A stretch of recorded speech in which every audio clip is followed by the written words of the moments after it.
All right, today I'm interviewing Mr. Saul Loeb. It's November 5th, 1974. I should perhaps tell you that you will get a transcript of this for your to look it over. Okay, the first question I wanted to ask you is, what were you doing during the Second World War in the Army? Well, I suppose you're interested in the overseas aspect In of it. the from 44 on. Okay, I went overseas with a combat signal corps unit, and we were in Normandy, and then we went to Arles in southern France, where I got trench foot, and went to the hospital. And in the hospital in southern France, and I think the hospital was either near Arles or Aix-en-Provence. While I was while I was recuperating, I attended services at the chapel, Jewish services, and there I met Morris Kurtzer, who was the chaplain for the area. And he had recently come over from Anzio, where his assistant had been killed.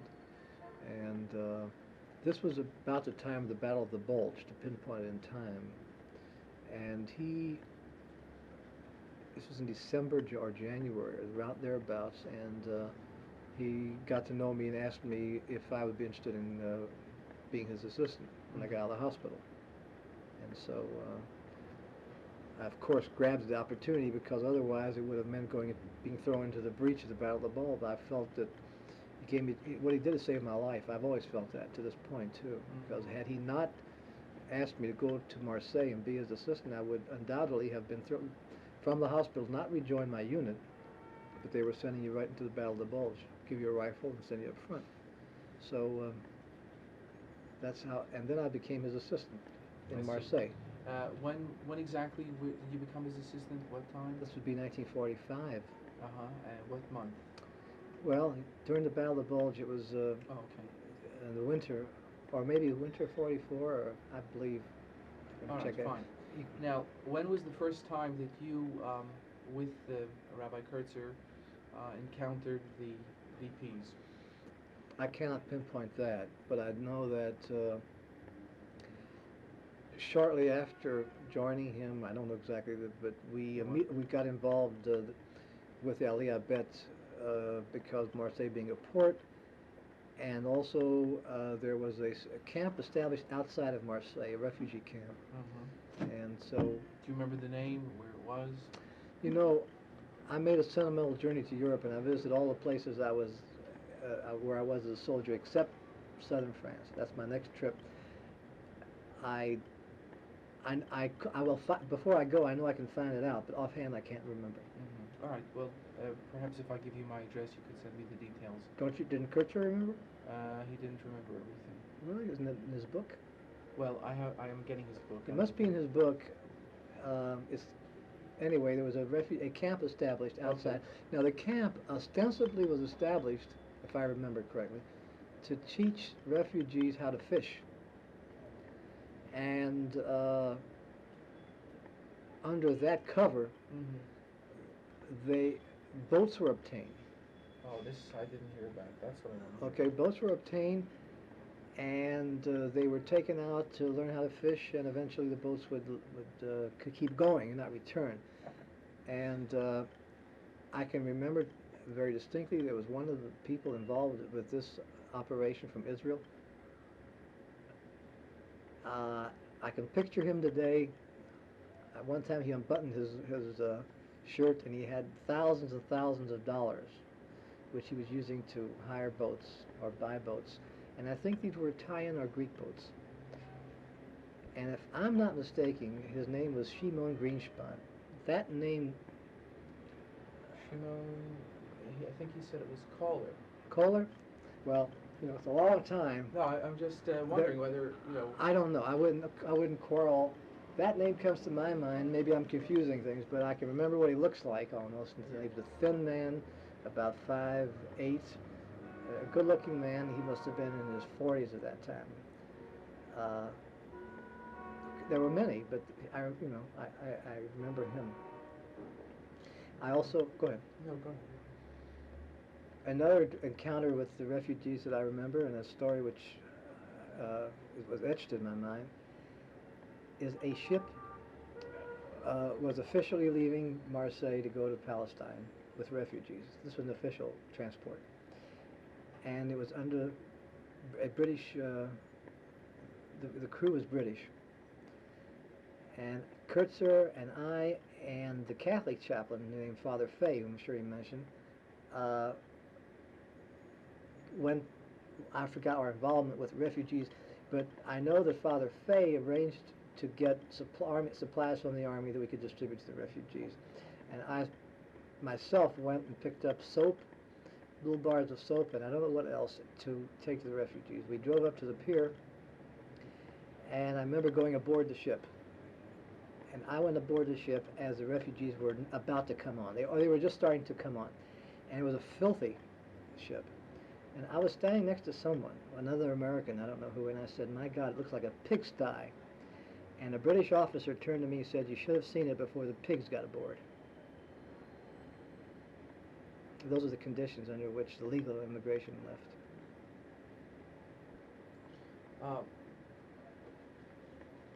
Was there any other activity that you had with the DPs?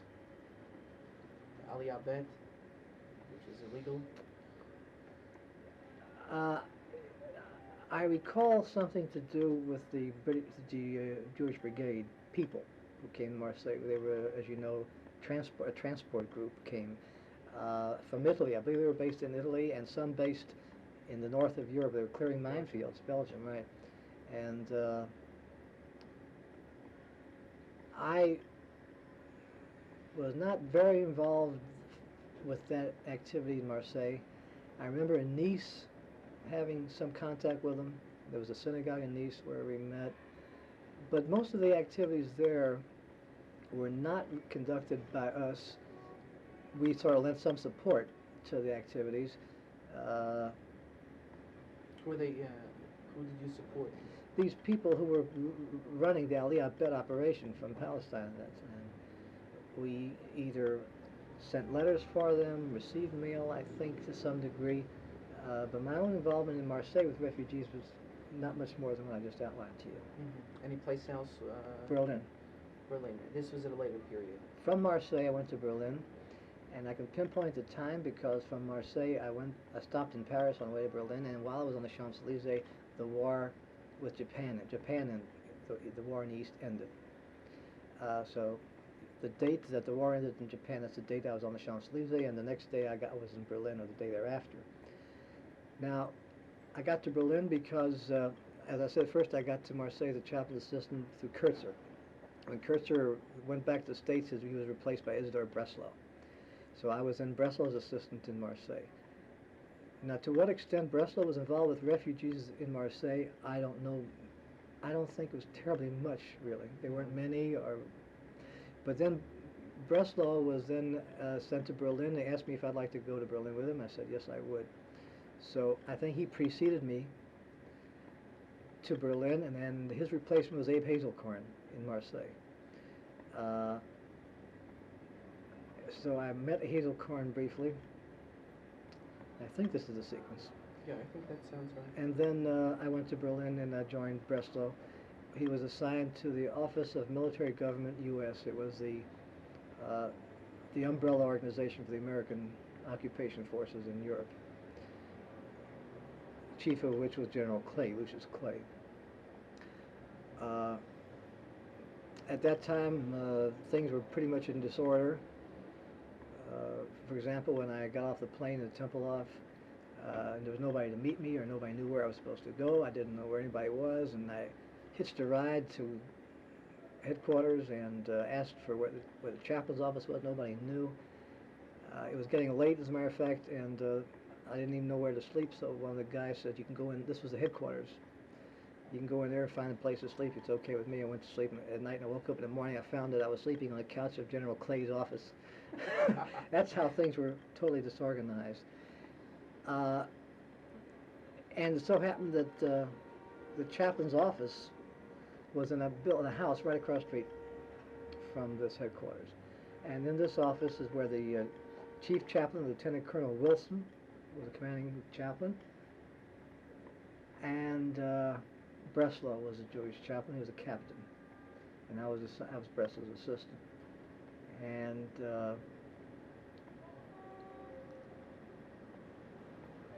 I don't remember my first encounter with refugees there, but when someone asked me, what did you do in Berlin, it was almost total involvement with refugees.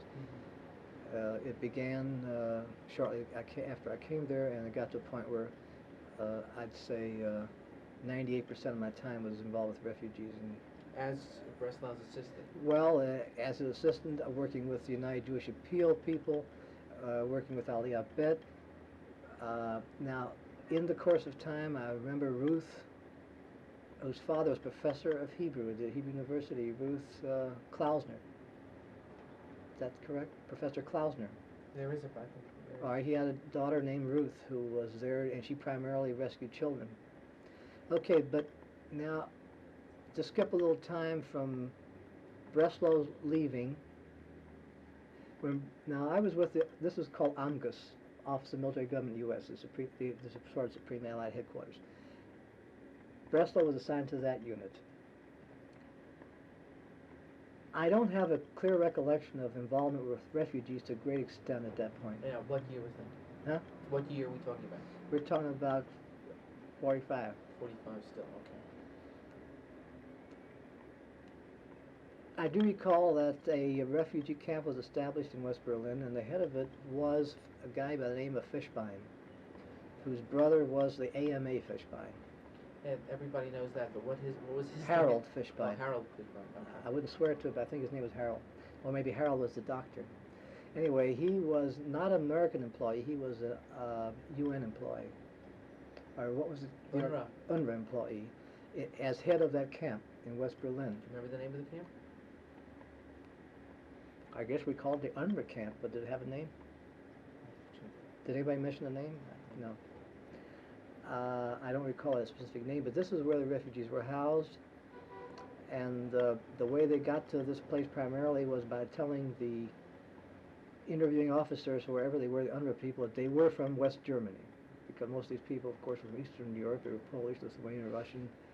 And there was no provision for them to come to West Germany, because UNRWA was, I think, only supposed to send people back to their homes.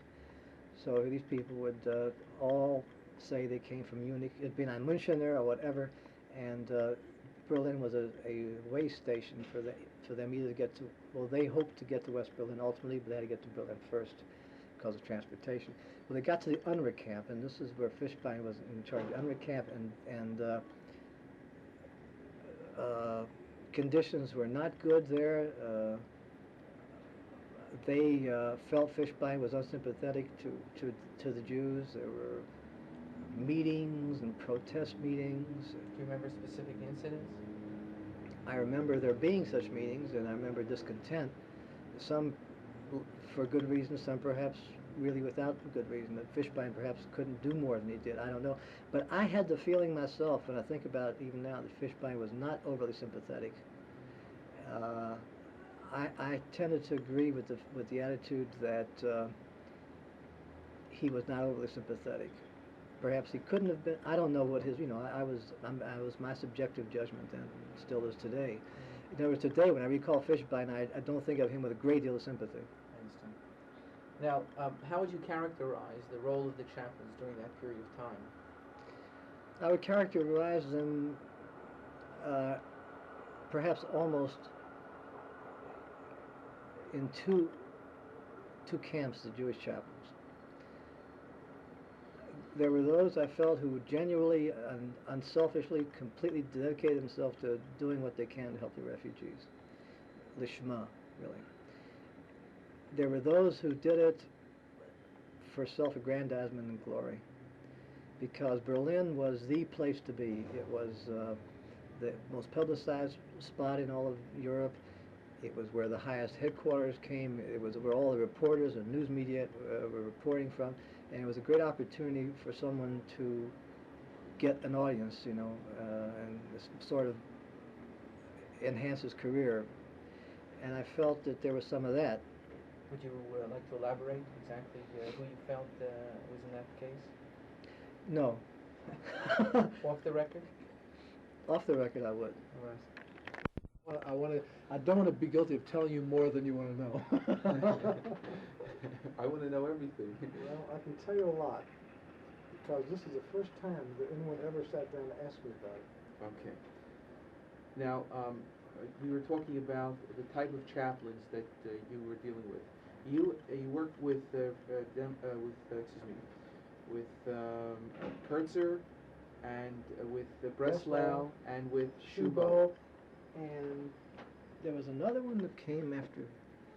Well, I think that the one that's living in Israel now. Friedman. Friedman was in Berlin. Right. I think he preceded Breslau in Berlin. Wasn't there long. Breslau was, Friedman was in 46. In Berlin? I believe so. Well, I was not associated with Friedman. There were two military commands in Berlin. There were more, but let's pick two I'm speaking about. One was Amgas, which I mentioned before. Breslau was assigned to Amgas. There was another command called Berlin District. Mm-hmm. When Breslau left, and Schubo came, Schubo did not come. This is Joseph Schubo. Joseph Schubo from Boston. He did not come to replace Breslau at Amgas. He came to Berlin and was assigned to the Berlin District, which is difficult to explain the differences. But basically, Breslau was like the headquarters organization. Schubo was with the Berlin local and national headquarters, right? Which was really, I thought, more logical, the place for the chaplain to be in some respects. But let's say this about the chaplains, that I knew many others besides the ones I mentioned. So if I say anything derogatory about chaplains, it doesn't necessarily apply to any of these, because there are other chaplains I knew. For example, in Marseille, we were the headquarters of the Southern District there, and I encountered many chaplains. Did you work with him? Would you be able to talk about what they did? No. I only know a little bit about what some of them did, and not enough to be important for your purposes. Well, did you know anything about the quality of their work? Well, I knew about the quality of the work because they had to send in reports to Marseille. There was a Delta base headquarters at that time. And they came in frequently to ask to be changed, the assignment changes, or to complain, or whatever problems. In other words, we were the place to which the chaplains came in Marseille if they had problems and so on.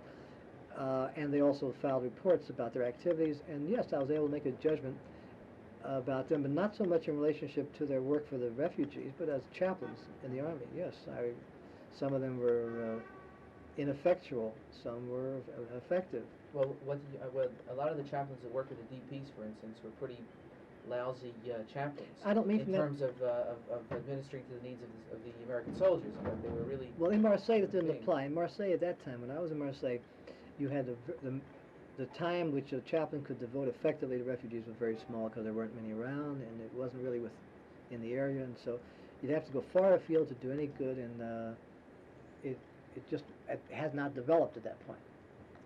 Okay. But in Berlin, the only chaplains that were assigned to Berlin while I was there was Herb Friedman, only a very short period of time that I was there, Breslau, Schubo, and then they replaced me for Schubo, I think. I'm not sure who that would be. At least I don't recall. I haven't gotten to that yet. But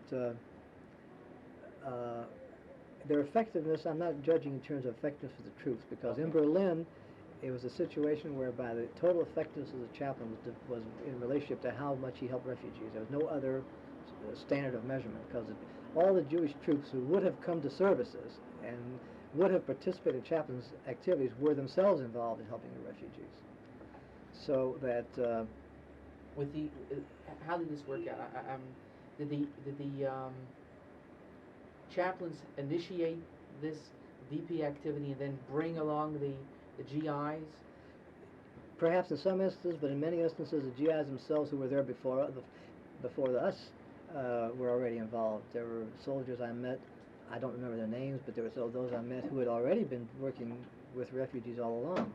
Mm-hmm. No, all of it. But let me just go back a little bit and say that when Breslau left and Schubo came. Schubo was not assigned to the same headquarters as Breslau was, and I was. He was assigned to Berlin district headquarters. He came to Berlin, to the Berlin district headquarters, and he looked me up and said he would like to have me come and be his assistant. That means transferring from Omgus headquarters to Berlin district. Now, at this time, American soldiers were being sent back home based on points, and there was a shortage of soldiers. I mean, people were going back, and they were looking they were going around recruiting from office to office, looking for soldiers who would come and work. Well, so I was, you know, being offered jobs. I was a sergeant at this time. I was, for example, the personnel department would come around and say, hey, we got an opening, come over, how about coming over to us and you'll make a staff sergeant. Another guy would say he was involved with religious educational affairs, for example. It was a Colonel Taylor, John Taylor, head of that, and he said, gee, all our guys are going back and we need people, why don't you come work for me, and this and that. And then Schubo came along. He came along with me. He said, look, he says, I don't have an assistant. You've been here. You know this. You know the people, the territory. How about coming working for me? So it meant leaving the cushiest headquarters you could get, and it was a step down for me to go to a headquarters work. So from my own point of view, it was a change that I didn't welcome, but this was something I really couldn't turn down. So because at this point the refugees were starting to come in, and the problem became rather large. So I agreed, and I was transferred then from Omgus to Berlin district headquarters. And this went again what year? This would be in 40. Well, D-Day was I think 45, the end of 45. When was D-Day? VJ Day it was called. No, D-Day was in 44. No, yeah, it was. No, you're talking about the day of summer Japan. of 45. I think summer 45. It was a summer's day. Okay, so Breslau was in Berlin with me only a month or two. I don't remember the length of time. I don't recall when he went back to the States. But there was a time there that there was no Jewish chaplain in Berlin, a short time, from the time Breslau left and Schubo came. And I was sort of the Jewish chaplain there, and I don't remember what I did. And around this time, the UJA came to Berlin, and that was Sills, I think. And I don't recall whether they came just before Schubo, or I think they came after Schubo. I don't remember. But until you asked about soldiers, how did they help, and were they led by a chaplain? I said no. A lot of them independently did a lot of work, but once the chaplain came there, it became sort of the figurehead and the rallying point for the activities. Because now we had an office, a place from which to direct the activities. You think you were more effective with the chaplain? Yes, because the chaplain being an officer and having some kind of special license to do this. But shortly after Schubo came, I told him that the circumstances under which we were operating were not very good.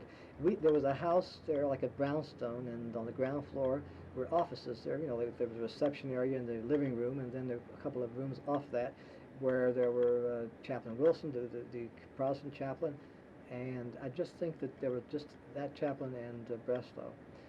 And so I told Schubo that we couldn't do very much. They were sitting right under the nose of the other chaplain. He could hear all our conversations and telephone calls, that we needed privacy. So I suggested that we acquire a building of our own rather than to operate from a place in conjunction with the other chaplains. So what happened is that the headquarters for the Berlin district was in the old Telefunken headquarters building, Telefunken factory or headquarters. So that's where the chaplain for the Berlin district had his offices. But I said, in addition to that, we have to have a place to hold services. Now, services were held originally by Breslau in the Kaiser Wilhelm Institute, which was happened to be where I believe Einstein lectured in that hall at one time. Anyway, in the auditorium, which had become an officers' club. In the auditorium is where we held the first services held in Berlin officially after the war, and that was on Rosh Hashanah. So that would make it in the fall of 45. Yes. And we had services, and there are pictures that I have of that somewhere, I think, where we had an Aron Kodesh built by somebody, and did Breslau... I think he has it in his house. He may have, No, yeah. not the parochet, The box, but he has a couple of Sifrei Torah. well, we had somewhere, I don't know where the Sefer Torah came from, but we had somebody construct a little ark, I remember, and we held our services there in the Kaiser Wilhelm Institute. I don't know if that was the first service, but we had Friday night services before that, but at least Rosh Hashanah, I remember. Now, this served to attract a lot of people, soldiers, refugees, and so it became like the focal point for the effort of helping the refugees. But this was during Brestow's time, and then when Shubal came, we got permission to acquire a house for the use of the Jewish chaplain. Now, if I'm getting too detailed, let me know. No. As much detail as you can.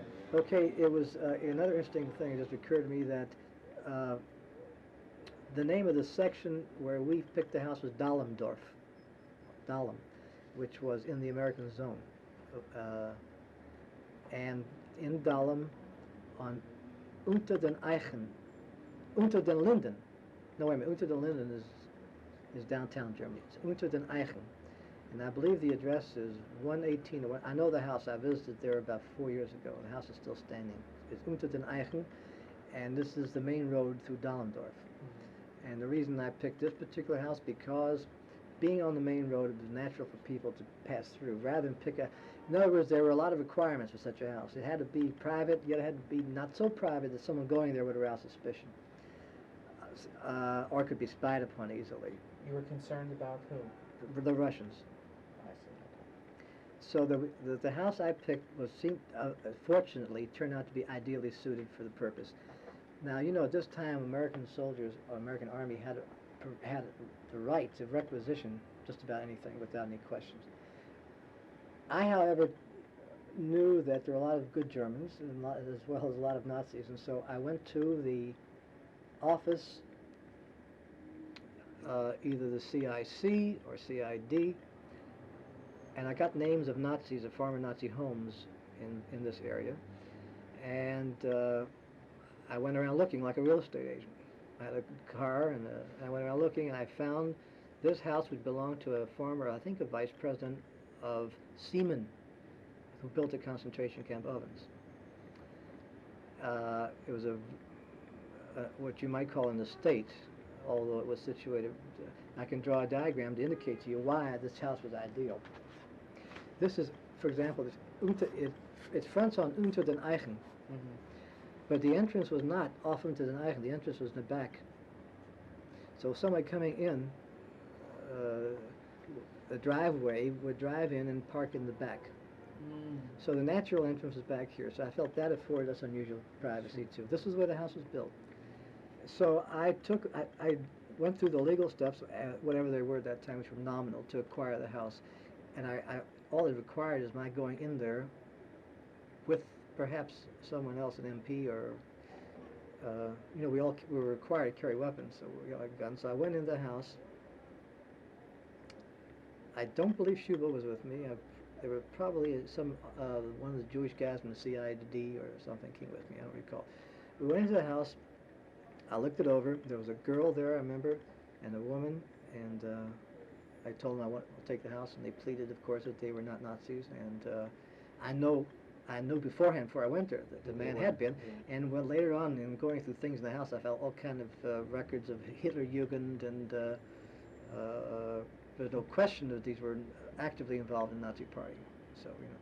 But anyway, I forgot how much time we gave them to vacate. In a matter of hours, we let them take what they could carry and saw what they took. And we took over the house and established it as the chaplain center for Berlin. It had a large living room where we eventually conducted services. It had a kitchen, and it had upstairs bedrooms, and although I had a room or a bunk, you know, at Tempelhof and at Telefunken, where, you know, all soldiers there were housed, I had permission to also be here. In other words, we had two offices, one at Telefunken, one here. Now, the one at Telefunken, I don't remember spending time there at all. I can't even remember the office. I don't even remember what my room was like at Telefunken, which was in my official residence. I had a room upstairs here, and Shubo had a room here, and we set up headquarters here. Now, we conducted services here. The very first bris to ever take place after the Holocaust took place here. A Jewish doctor performed the bris, and I still have the scalpel that was used for that. This became the focal point for all the activities, official, unofficial. That was under Shubo? Yeah. How do you know it was the first? There was nothing in existence before. You mean in that area? It could In have Berlin. Oh, in Berlin. I see. Yeah. Now, this is where we held services. This is where people came. Along this time, or somewhere shortly thereafter, the Yiddish Gemeinde of Berlin was sort of reestablished. And that was in the Oranienburg Synagogue, which is in East Berlin, which had an Altenheim, and which was used by the Gestapo to round up Jews, and there were torture chambers there. The rooms were bricked up. They were housed there. It had a courtyard, and so they could drive in with a gate through the gates into the courtyard, unload the people, and process them or whatever, and from there take them to concentration camps.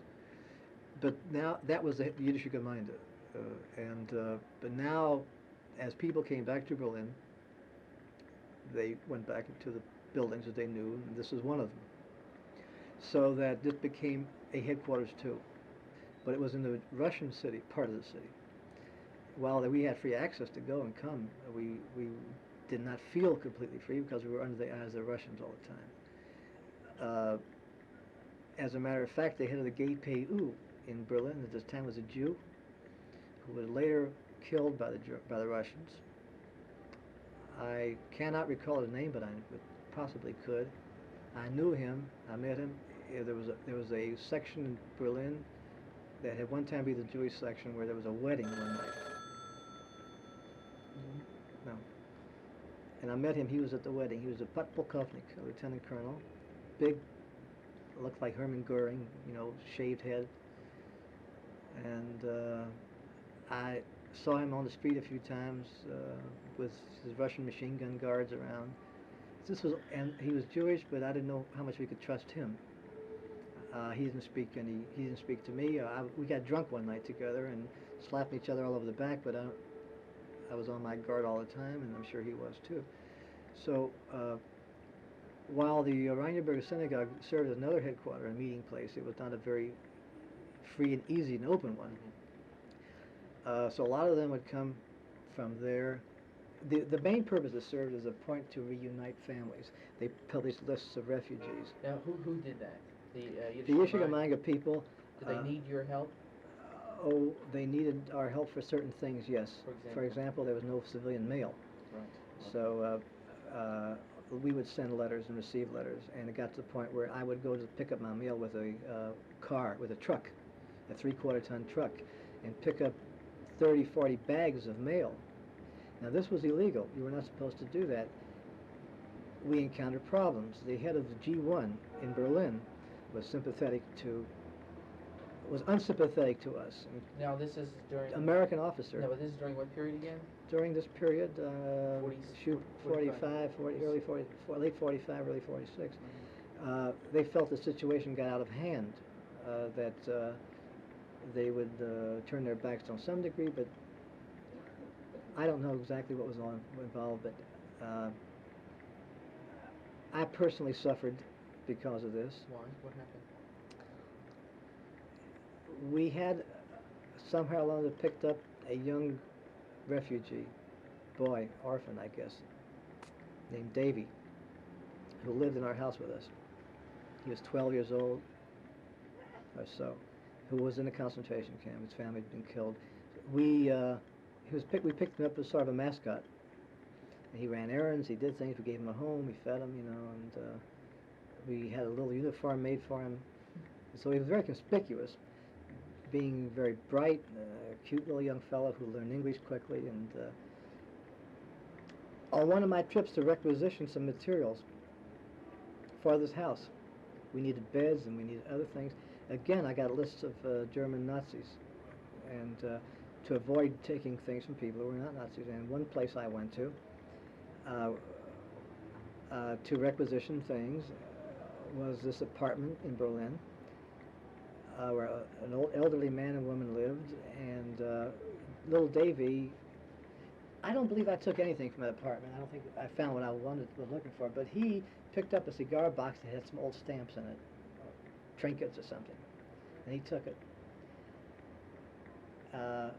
At this point, I was not wearing a gun, and the reason I mention that is because he was a former German general, World War I general. He was, I have his card somewhere. They complained to the army that an American soldier came here, threatened them with weapons and guns, and they were able to trace me because of David, who's been so conspicuous, little kid. So I was picked up, the military police came and said, well, did you do this? And I said, no, I did not. So there were people who were interested in seeing that I was brought to trial because of my activities, like on behalf of the refugees. Who are those people? Well, for example, the head of the G1 at that time, a colonel, a American colonel, who, I don't remember his name now, who was in the background of this. Again, I don't have direct evidence to prove any of this, but, there was an American captain who was a lawyer who was at headquarters who also knew that once this thing got started, they were interested in seeing it proceed to a court-martial. Now, this was unheard of because in Berlin at that time, they were selling everything left and right, black marketing everything. They were getting $150 for a carton of cigarettes. They were sending money orders home by the I mean, that's another story, but people were becoming wealthy. I and many other Jewish people who used their mail to receive packages, things for refugees, did not engage in this activity because it would be thought that we were selling things that were sent to refugees. So we did not black market. I can honestly say the extent of my black market consists of a typewriter and a camera and so. But they had no case against me at all. First of all, the kid took things. I had no gun, and what I did was perfectly illegal. I came looking for material requisition. Anyway, to make a long story short, it dragged on and on and on, and I consequently was brought to a court-martial, which almost unheard of in Berlin, which I could have gotten, I think, a life sentence, but I was found not guilty. But for months this dragged on. I was sweating. Didn't the chaplain try to help you? That's an interesting question. He said he did. This is Shubo. Shubo. I have to assume that he tried in some way. I even went to Howley, Colonel Howley, later became Chancellor at NYU, was then head of this thing. I did get to see him, and I got a very cool and disturbing interview with him. Everyone told me I had nothing to worry about. It was ridiculous. Even the officer they appointed to prepare the case against me prefaced everything by saying, look, I read this whole thing. I don't understand what it's all about. I think, I can't see any reason for this, but, I have to do what they tell me. The prosecuting officer also was very sympathetic. It came to trial before a couple of colonels or generals. I don't know. The Army has several kinds of court-martial. One is the general court-martial's death sentence. Then there are two others. And this is the second of the two next to, so it was a very serious kind of thing. I was living under this fear for months. And here I was engaged in all these activities which were clearly illegal, and I always had this fear that, it was something that I was an experience. I haven't thought about it in years, but I think about it now, I get frightened all over. But it consequently was dismissed, if I'm not guilty right away. But meanwhile, months went by, in preparing the case and interviews and this and that, and the people, who went to the Army complained, and I definitely feel that there was anti-Semitism involved in this thing, no question about it, because I related to you exactly the extent of the crime, and but going back to the house and the chaplain center and the activities there, I helped Polish officers to leave and join Aliyah Bet. I would keep their uniforms in the basement of the place. we received clothes from through the UJA, bundles of all kinds of civilian clothes. So there were officers who would come to us. They would take off their uniforms, put on civilian clothes, and go as refugees. And if we didn't hear from them about 3 days or so, we would assume they got to them and they're okay. And then we'd burn the uniforms and papers. And there were letters written to my mother from Israel by some of these officers. Did the chaplain help you in that? Oh yeah, sure.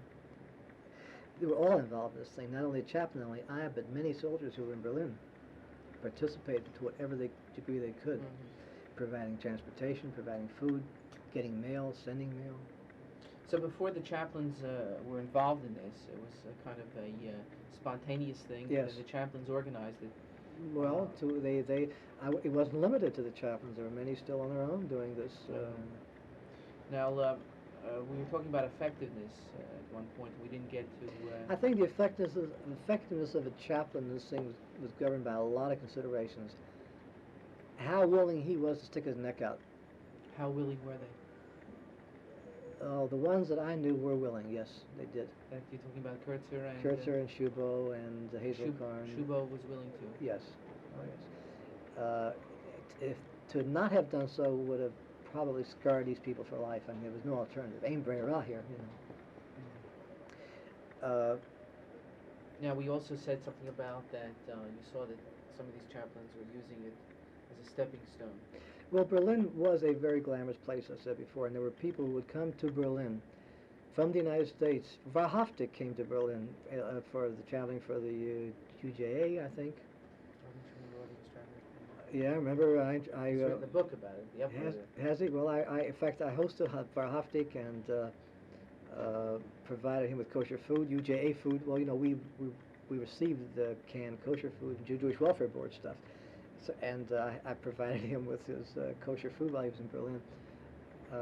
I saw him in Israel, and he recalled the meeting. Well, that was such an unusual, setting that he would have remembered. And he did. And I quoted something to him that he said to me that time. We were walking on the Shabbat. We were strolling down the street, where in the American sector, where the bombing was not very much. You know, the zones the Americans had was not hard hit by bombs. So we're walking along Shabbat, and he said, "Da ist schlecht bombardiert." So I said, "Da ist nicht schlecht bombardiert. Das darf sein mitten Stadt. He said, "Dort ist gut bombardiert." And many others came to Berlin, and then for a day or two, and I read articles about the situation in Berlin. I don't remember all of them who came, but there were everybody who would, if they could, came to Berlin. It's like speaking from the Overseas Press Club. Once they were in Berlin, if they could get to Berlin and circulate, and I established a little tour. I would take them to Hitler's headquarters, and I'd take them down the Reichskanzlei and Hitler's office, and in about 2 hours I'd show them all the things that they want to see, and they'd go home and they'd write articles and books, and I'd hear about people. Luxstein was there too. I don't want to say that all of them came there and did nothing. Some came there just to issue a statement from Berlin about the condition of the Jews had some effect. I mean, Luxstein was a presidential advisor, I think. Do you remember anything about his trip that might be... Only that he sat in my office, came in my office, and I took him around too, I remember. Yes, he had a... Why did the chaplain take him around? Maybe the chaplain did too, I don't know. I don't want to paint myself as being the person who did everything. No, I understand, but usually... When I say I did it, doesn't mean the chaplain didn't. It mean I did it, the chaplain also did it. Maybe he did more things. I'm sure that when Luxstein was there, he met not only with us, but with UNRWA people, military. He had while he was not in the military, he... I want to hold the film 1 second. Opportunity to innovate and to do things, extracurricular activities, than perhaps they did in other parts of Europe. I don't know. Because the whole thing sprang forth all at one time when the Americans came in there, you see. And it was the place that everybody wanted to get to. So the drama was greater. We had license to do things. Not so much that the American Army not so much that it was structured to say, okay, you guys, do whatever you want to help the Jews. It's because they were inefficient in the administration of the army that time, so you could get away with a lot of things. And a lot of the people there were interested in women and broads, and because you